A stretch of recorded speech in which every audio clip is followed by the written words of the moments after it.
What if I told you that some of the divine laws we commonly associate with Moses and the Ten Commandments were already being followed long before they were officially written on tablets of stone, according to the banned books from the Ethiopian Orthodox Bible, like the Book of Jubilees and the Book of Enoch? These sacred laws were first given to Adam at the dawn of creation, passed down through the patriarchs, Noah, Abraham, and finally Moses. These laws have shaped humanity's relationship with God throughout history. Yet, much of this story was almost forgotten. In the Bible, you might recall God's command to Adam and Eve in Genesis: "Do not eat from the tree of knowledge." Genesis 2:16, -17.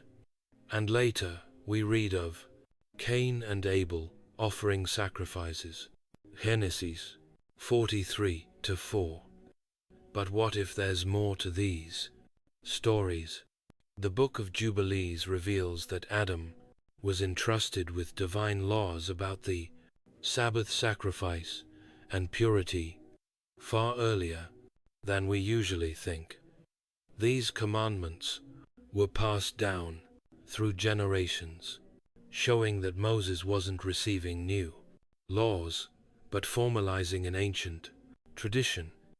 In today's video, we'll dive into the hidden knowledge found in the banned books, comparing it to the Bible's own accounts. For example, while Genesis briefly tells us that Noah built an altar and offered sacrifices after the flood, Genesis 8:20, the Book of Jubilees expands on this, explaining how Noah was following the same laws of sacrifice, purity, and the Sabbath that had been passed down from Adam. These books reveal a powerful truth: the laws that were later codified by Moses have existed from the very beginning, guiding all of humanity. If you're curious to learn more about how these ancient laws shaped Adam, Noah, and Abraham, then stay tuned. And if this topic interests you, don't forget to like this video, share it with your friends, and subscribe to Deep Bible Stories. We've also covered other banned books like the Book of Enoch and the Book of Jubilees. Check the description for those videos and links. The Bible reduces us to Adam as the first human placed in the Garden of Eden and commanded by God not to eat from the tree of knowledge of good and evil. Genesis 2:16, -17. But did you know that, according to the Book of Jubilees and other banned texts, Adam received a much broader set of divine laws that would guide humanity's relationship with God? For generations in these banned books, Adam wasn't just the first man, he was the first keeper, entrusted with sacred commandments that were passed down through his descendants. These included foundational principles like the Sabbath, laws of sacrifice, and maintaining purity before God. Let's break down these ancient laws and explore how they relate to what we know from the Bible. In the Bible, the concept of the Sabbath originates in Genesis, where God rested on the seventh day after creating the heavens and the earth. Genesis 2:2-3. Later, when Moses receives the 10 Commandments, the Israelites are commanded to observe the Sabbath as a holy day. Exodus 28:11. But according to the Book of Jubilees, Jubilees 217-24, the Sabbath wasn't a new concept that started with Moses. Instead, it was first established with Adam, and it wasn't just for Israel. It was a universal law for all of humanity.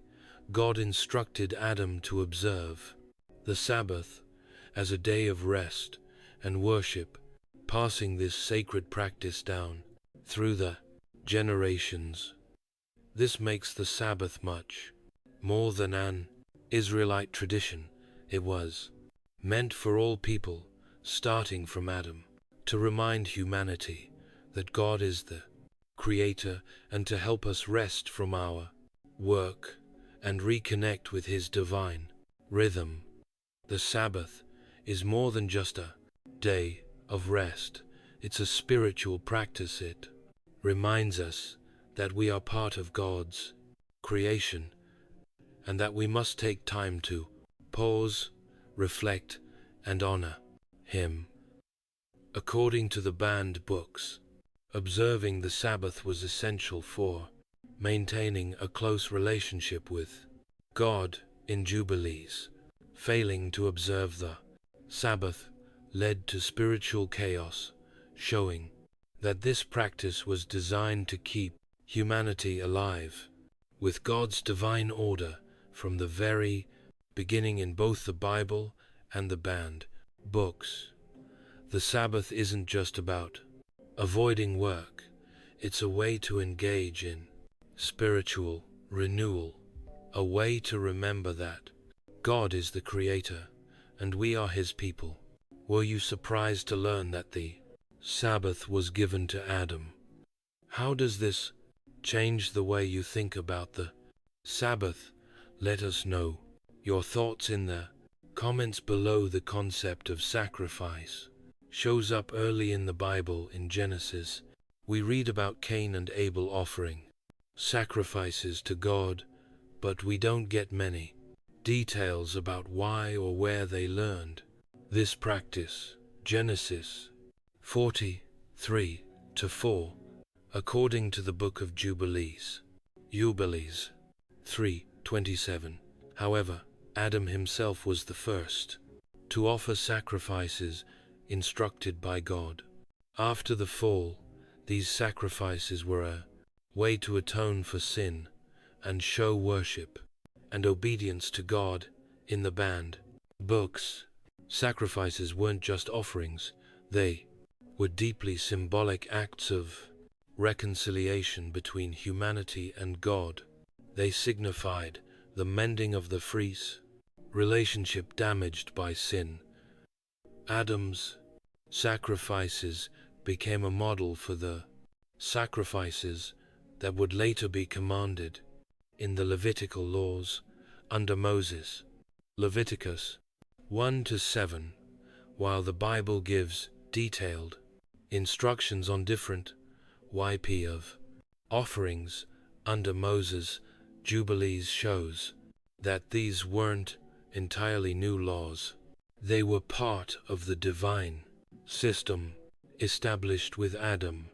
So, while Genesis shows us Cain and Abel making offerings to God, the book of Jubilees reveals that sacrifice was a divine command given to Adam, and this practice was handed down through generations to Noah, Abraham, and later Moses. When you think of purity laws, your mind might go to the book of Leviticus, where the Israelites were given detailed instructions on how to stay ritually clean and holy. But what if these purity laws were actually passed down from Adam himself? According to the book of Jubilees, Jubilees 38-14, after the fall, God taught Adam laws of purity, rules about how to live in holiness and remain spiritually clean before God. These laws weren't just about physical cleanliness, they were about maintaining a state of spiritual purity, which would later be expanded Under the Mosaic law, purity was essential for maintaining a connection with God. The laws of purity covered everything from marriage to sacrificial offerings, ensuring that Adam and his descendants would be able to approach God in a state of holiness, while the Levitical law later outlines these practices in more detail. Leviticus 11 to 15. The banned books show us that Adam was already practicing these laws long before Moses. This gives us a broader view of why purity was so important. Throughout the Bible, it wasn't just a religious obligation. It was a way to live in spiritual alignment with God's divine will. The Bible tells us that when Adam and Eve ate from the tree of knowledge of good and evil, their eyes were open to their nakedness and to the concept of sin. Genesis 30, 1 to 7. But the book of Enoch reveals that this knowledge was much deeper. It involved an awareness of the spiritual battle between good and evil that began when the Watcher's fallen angels corrupted the earth. In the Bible, the knowledge of good and evil made Adam and Eve aware of their sin and their need for redemption.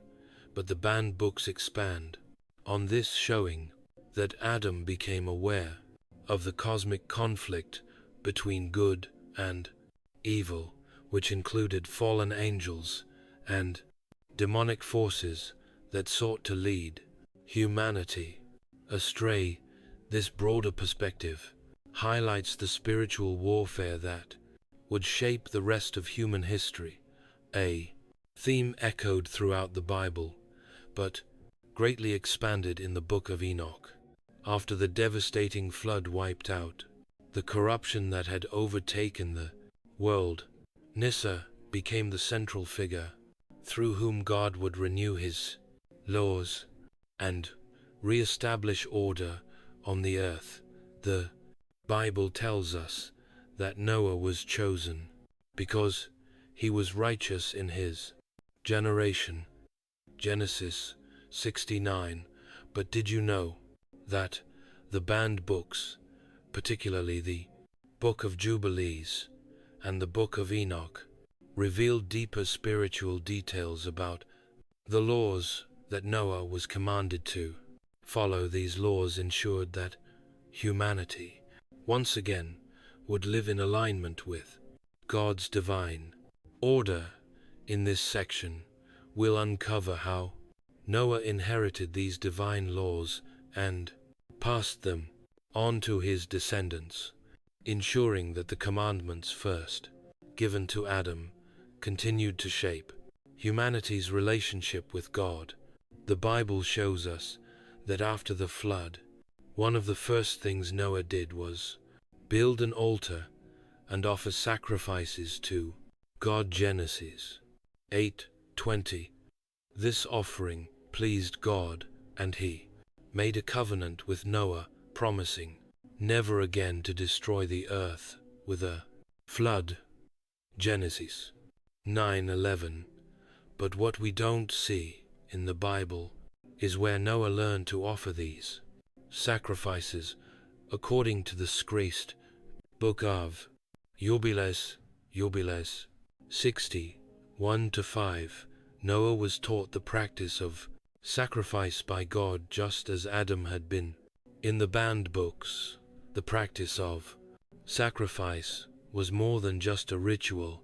It was a critical part of maintaining the relationship between God and humanity. By offering sacrifices, Noah was continuing the covenant established with Adam and ensuring that his descendants would be in right standing with God.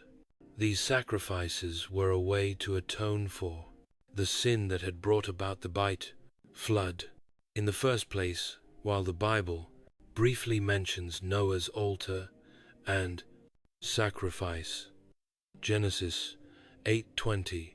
The book of Jubilees expands on this by showing that these sacrifices were an ancient practice passed down from Adam. It wasn't something Noah invented. It was part of the divine system that had been in place since the creation of the world. This act of offering sacrifices was a way to restore order after the chaos of the flood, ensuring that God's blessings would continue for future generations. Did you know that Noah's sacrifices were part of an ancient law given to Adam? How does this change your understanding of sacrifice in the Bible? Let us know in the comments below. After the flood, God instructed Noah to repopulate the earth, but it wasn't just about physical survival, it was about spiritual renewal. According to the book of Jubilees 7:20-30, God gave Noah specific purity laws to ensure that the new humanity would remain holy and avoid the corruption that had led to the flood. These laws covered everything from sexual purity to avoiding contact with the Nephilim, the offspring of the fallen angels who had spread evil throughout the earth. In the Bible, God tells Noah and his descendants to be fruitful and multiply, and to avoid consuming blood as part of their diet. Genesis 9:1-4. This commandment about blood highlights the importance of maintaining purity and respecting life, which is further developed in the Levitical purity laws given to Moses, Leviticus 18:7-14. However, the banned books provide much more detail, showing that Noah was given instructions on how to live in holiness, ensuring that the post-flood world would not fall into the same wickedness as before. In the book of Jubilees, purity laws go beyond physical cleanliness. They were about ensuring that Noah and his descendants remained spiritually pure, especially in their relationships and worship. Noah was commanded to avoid any defiling practices, including marriage with the descendants of the fallen angels, the Nephilim. This was crucial for keeping the earth holy, ensuring that God's blessing remained on Noah's family. While the Bible gives us the basic guidelines for purity, the banned books expand this to show that these laws were part of a much larger battle between good and evil. Noah's descendants were to avoid the corruption that had plagued the earth before the flood, ensuring that they would remain in right relationship with God. Just as Adam was commanded to keep the Sabbath, so too was Noah. The book of Jubilees 623-30 emphasizes that the Sabbath wasn't just for Israel. It was a law for all of human. It passed down from Adam to Noah and his descendants. The Bible doesn't explicitly mention Noah observing the Sabbath, but we do see the importance of the Sabbath later when God gives the law to Moses. Exodus 2:1.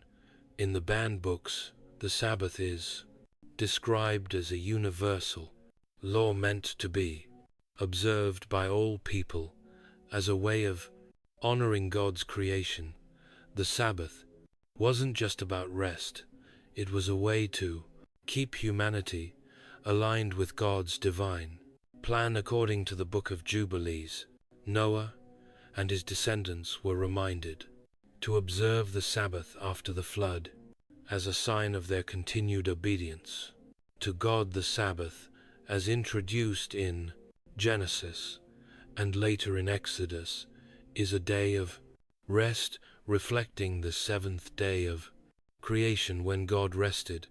But the books show us that this practice wasn't just a part of the Mosaic law, it was something Noah was commanded to observe. Long before Moses, the Sabbath was a way to maintain the spiritual rhythm established at the beginning of time, a practice that would help humanity stay connected to the divine order.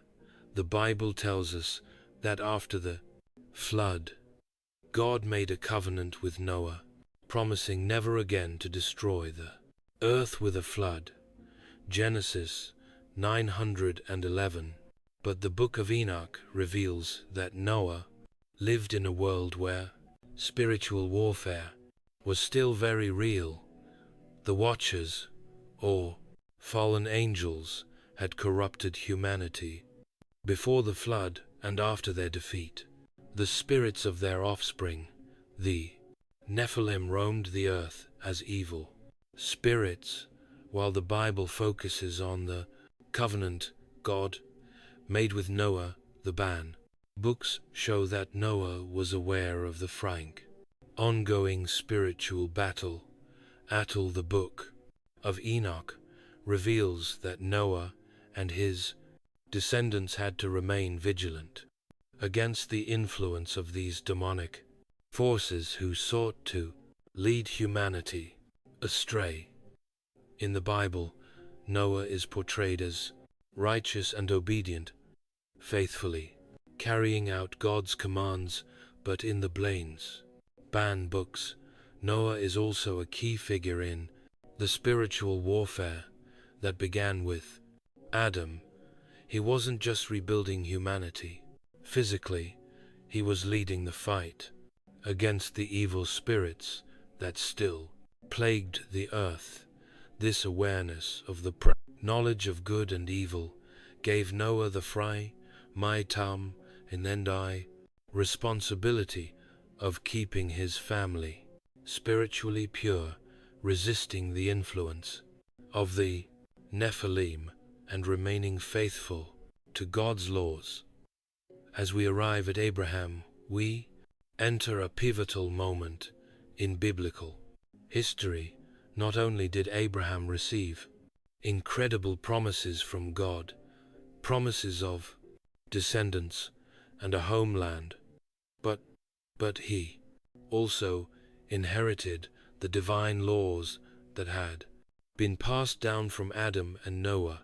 According to the Bible, Abraham becomes the father of faith, but the books reveal deeper layers of the covenant, showing that Abraham was entrusted with these ancient laws to shape his family and ultimately the entire nation of Israel.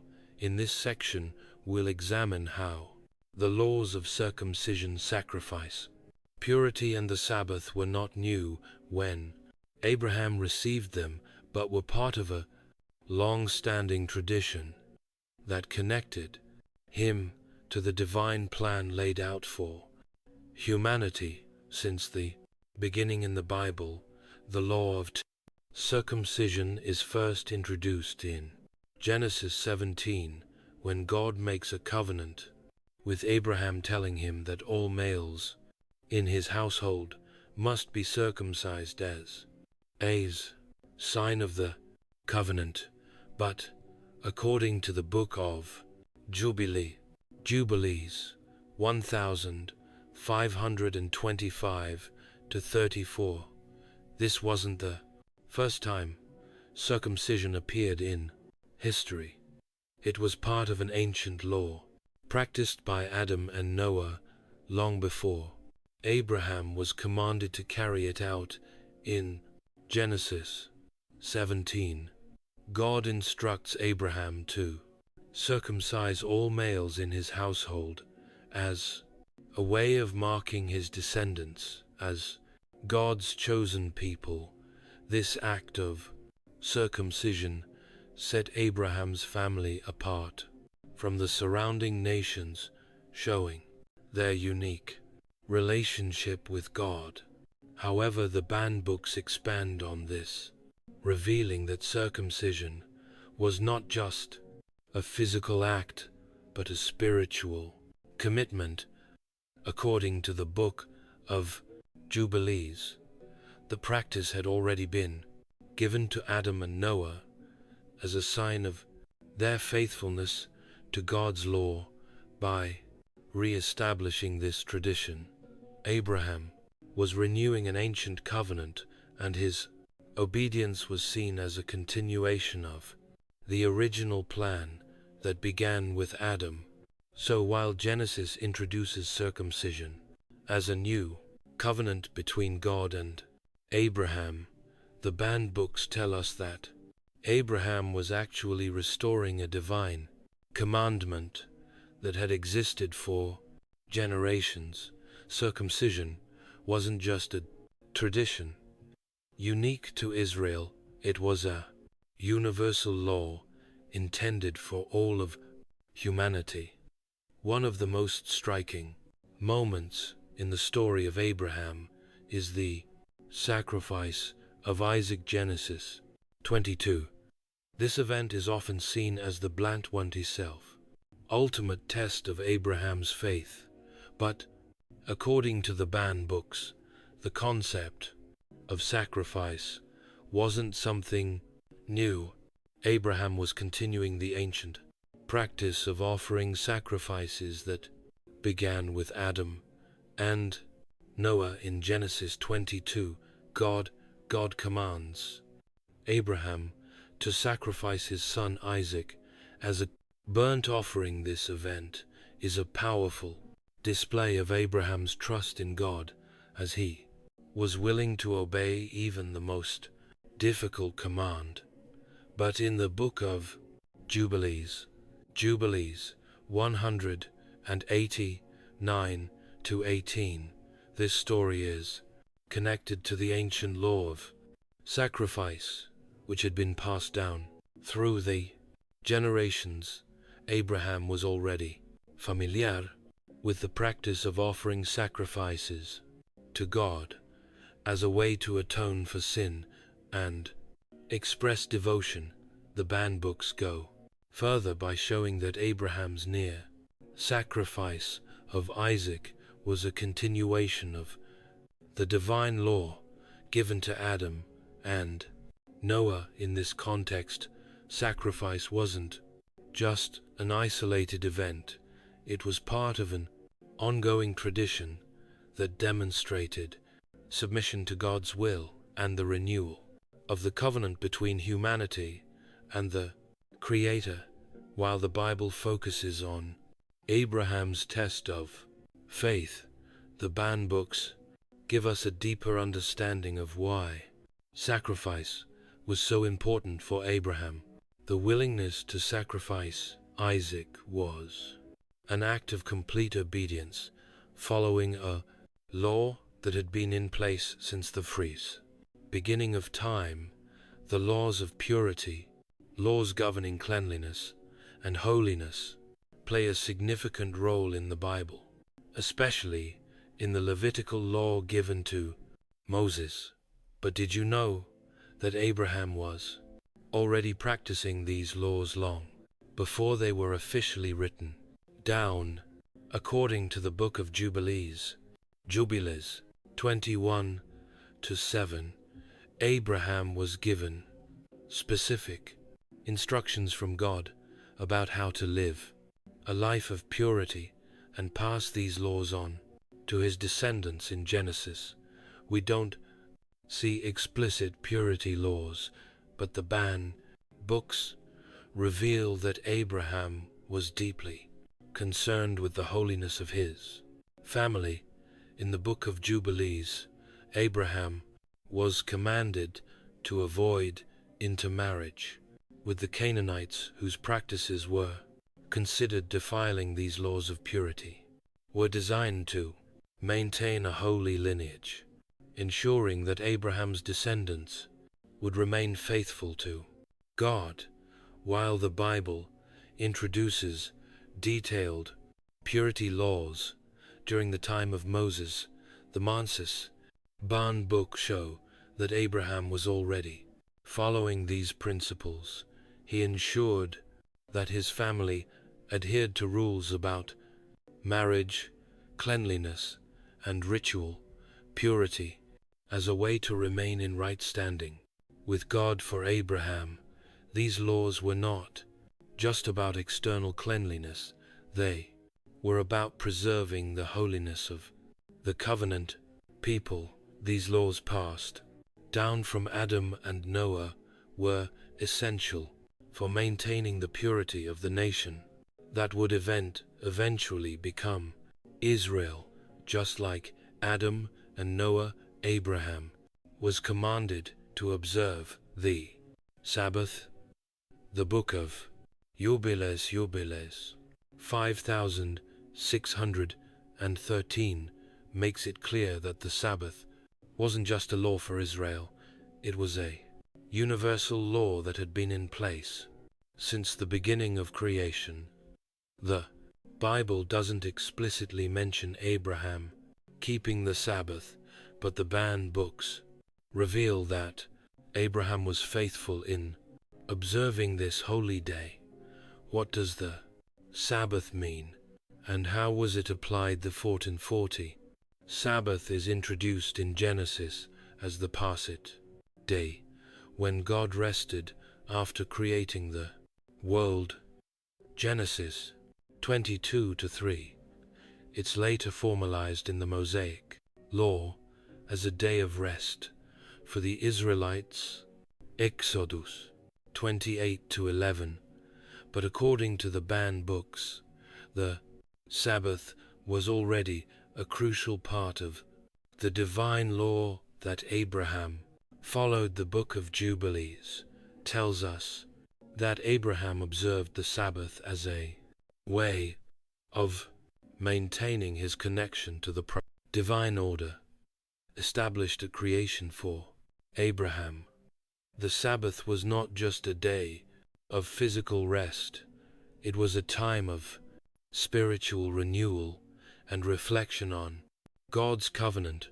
In the banned books, the Sabbath is described as a cosmic law, one that even the angels observe in heaven. By keeping the Sabbath, Abraham was aligning himself with the eternal plan of God, continuing the practice that had been handed down from Adam and Noah. As we come to Moses, we reach the moment when the divine laws passed down from Adam, Noah, and Abraham are fully codified and written into the Torah. While Moses is often seen as the great lawgiver, the banned books tell us that many of the laws given to him on Mount Sinai were not entirely new. They were part of the ancient laws that had guided humanity since creation, laws that were finally organized and made official for the time nation of Israel. The Ten Commandments are perhaps the most famous part of the Mosaic law given to Moses on Mount Sinai. Exodus 20. These 10 principles form the foundation of the covenant between God and the Israelites, covering everything from worship to moral behavior.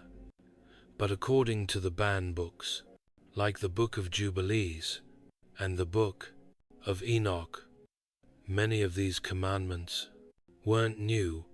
They had been part of God's law since the beginning of time. In Exodus 20, the 10 Commandments are presented as a new covenant between God and Israel, but the banned books tell us that these principles had been followed by the righteous from the time of Adam. For example, the command to honor the Sabbath was already given to Adam and Noah, and the laws against murder, theft, and adultery were part of the moral code passed down to Abraham. The Book of Jubilees, Jubilees 2:23-24, emphasizes that these laws were part of the eternal plan guiding humanity since the creation of the world. The Ten Commandments, as formalized by Moses, were a renewal of the ancient law and were meant to bring the Israelites back into alignment with God's original design for humanity. In this context, Moses wasn't introducing a completely new legal system. He was continuing the divine tradition that had begun with Adam and had been followed by the faithful ever since. The Ten Commandments were simply the next step in formalizing these ancient laws for the nation of Israel. How does knowing that the Ten Commandments were part of an ancient tradition change your view of them? Do you think they hold even more significance? Now, share your thoughts in the comments. The Sabbath is one of the central themes of the Mosaic Law, but the banned books reveal that this practice wasn't exclusive to Moses or even the Israelites. According to the Book of Jubilees, the Sabbath was part of God's divine order established at the creation of the world and passed down through every generation. In Exodus 28:11, the Sabbath is commanded as a day of rest for the Israelites, a day to reflect on God's creation and to cease from all work.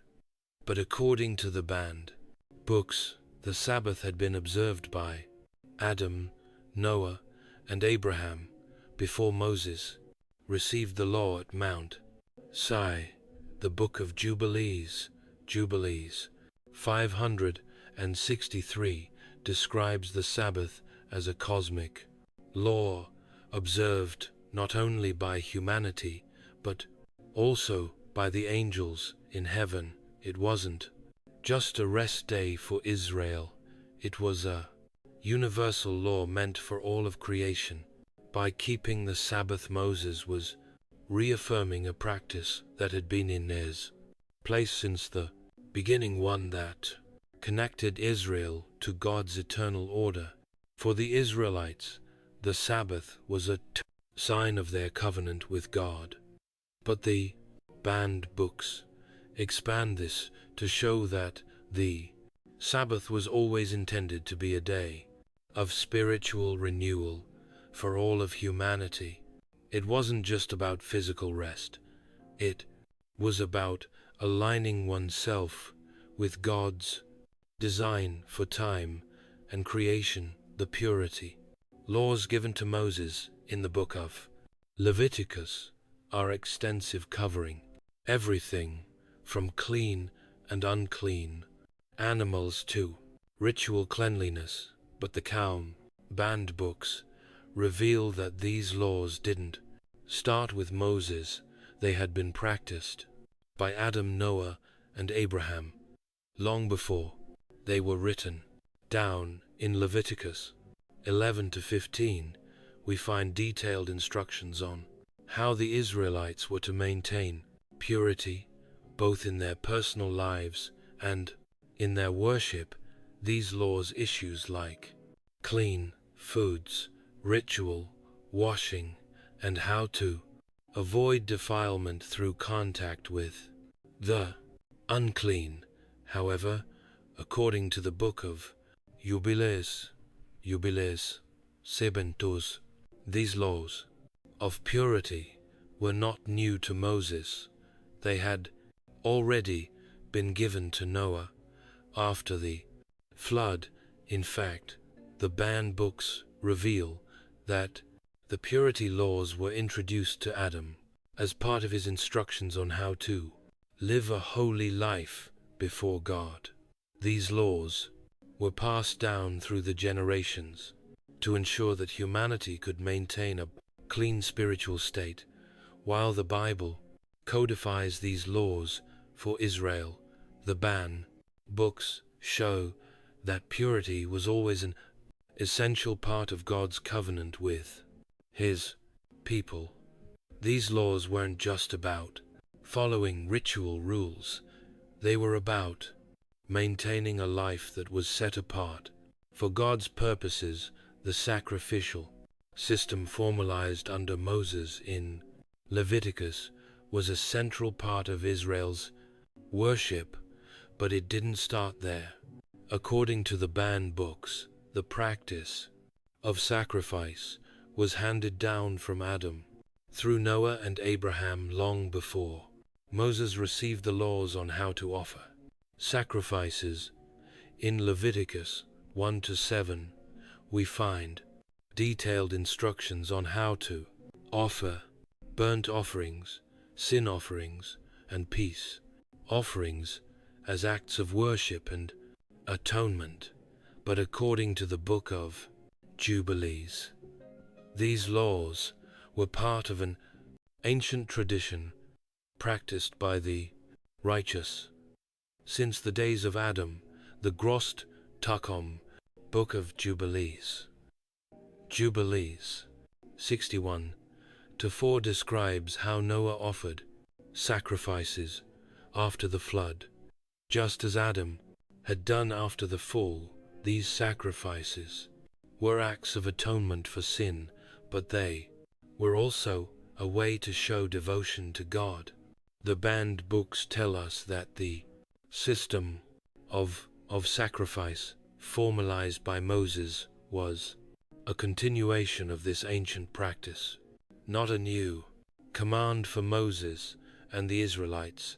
The sacrificial system was a way to maintain their relationship with God, but the banned books revealed that this practice had been part of God's plan since the beginning, serving as a means to restore the broken relationship between humanity and the Creator. Throughout the banned books of the Ethiopian Orthodox Bible, we've seen how the divine laws given to Moses were not entirely new. They were part of an ancient tradition that stretched back to Adam. The laws of sacrifice, purity, Sabbath, and the Ten Commandments weren't introduced for the first time at Mount Sinai. Instead, they were a formalization of God's eternal law that had been guiding humanity since creation. These laws shaped the identity of God's people and were designed to keep them in a covenant relationship with their Creator. By exploring the dense, hidden truths in these banned texts, we gain a deeper understanding of how God's commandments are timeless, connecting the patriarchs from Adam to Moses in a continuous story of faith, obedience, and holiness.